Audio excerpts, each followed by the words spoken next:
Hey guys, well, I decided to upgrade my air compressor. Now, I used this Campbell Hausfeld for many years. At least I've had this thing at least 20 years, but it's starting to make noise and it's vibrating more, and it's actually, I really think that it's on its last leg. And I've used this thing, I mean, it's unbelievable how many hours I put on it. So it's been faithful, but I just wanted to upgrade. Not only because it's getting old, but also because I wanted more capacity. So I went with the Harbor Freight McGraw brand 20-gallon air compressor. So what I wanted to do in this video, I wanted to kind of give you a quick assessment. I'll do a setup on it and then a quick assessment about, first impression on what I think about it. So I'm going to go ahead and take this out of the box and I'll get started here setting it all up.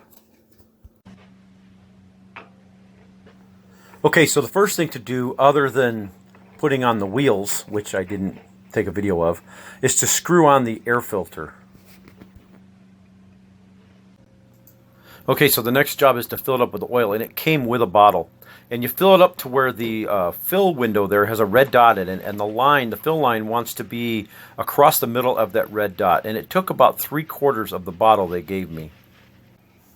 Okay, so for the break-in, you open up the release valve on the bottom, and then let the compressor run for about 30 minutes without pressurizing the tank. Okay, so after the 30-minute break-in, what you want to do is drain the oil out that you just put in.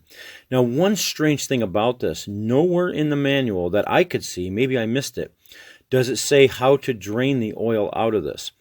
Now, underneath that window where you check the level, there's a little Phillips screw. If you pull that screw out, the oil will drain out of there. Now, it drains very slowly, and it's just like a pencil lead thin stream, and it takes quite a long time for it to drain, but I'm assuming that's where you drain the oil from. It drained out just fine out of there. Now, if you'll notice that the window here where you check the level, it looks like that is a nut, but the problem is that is made out of plastic, and I was not going to put a wrench on that and reef on it and risk cracking that plastic. So I just removed the screw, and I assumed that that's how you drain it. I wish it would have said so in the manual, but it drained just fine. I'm not going to worry about it. Now, once you've drained all this oil out, you want to make sure that you fill it back up again with fresh compressor oil. And one nice thing about this, it came with the industrial type fitting already connected to the compressor, not the automotive type. And I used the industrial type, so that was kind of a nice benefit for me. Now I'm going to test the sustain rate of this output, and I'm going to use this little air blower that I have here, and I'm going to set the tool at 100 psi.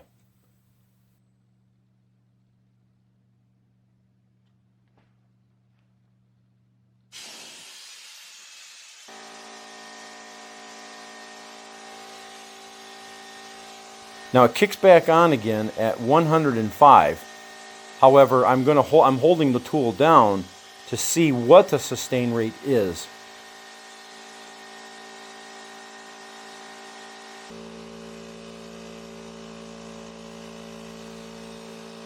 So it looks like I can get 55 psi out of this port at a constant sustain rate. Okay, well, that was fun. Now, I've got some notes right here, so if I'm looking over this way and not at the camera so much, it's because I have notes. And at my age, I can't remember anything. I'm lucky to be wearing pants, okay? So I wanted to do a recap of this unit. So it took about 4.5 minutes from empty to about 130. It kicked off at 130. It says it's 135 psi, but it kicked off at 130. And it took about 4.5 minutes for it to get there. And then I set my air tool at 100 psi, which is just that air blower for blowing off tables and stuff like that. And I set it at 100 psi, and I held it down, and it went down and it kicked back on at 105. However, of course, it couldn't bring the air back up because I had the tool constantly on at a sustained rate. And the tool got down, the compressor got down to about 55 before it started. I mean, it didn't drop anymore after 55. So, in other words, this 1.5 horse motor can put out about it can sustain the air outlet at about 55 psi.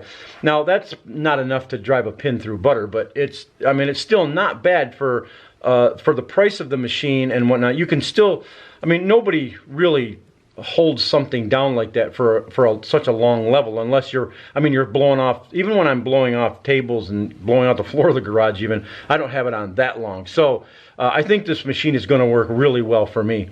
I'm not going to be framing houses with it and stuff like that, but I think it's going to hold up to just about, it'll hold up to anything that I'm going to throw at it. So far, my quick assessment is, my first impression is, I think it's a really good machine and I'm going to be thoroughly happy with it. So for what it's worth, there's the setup and my first impression of this McGraw 20-gallon air compressor.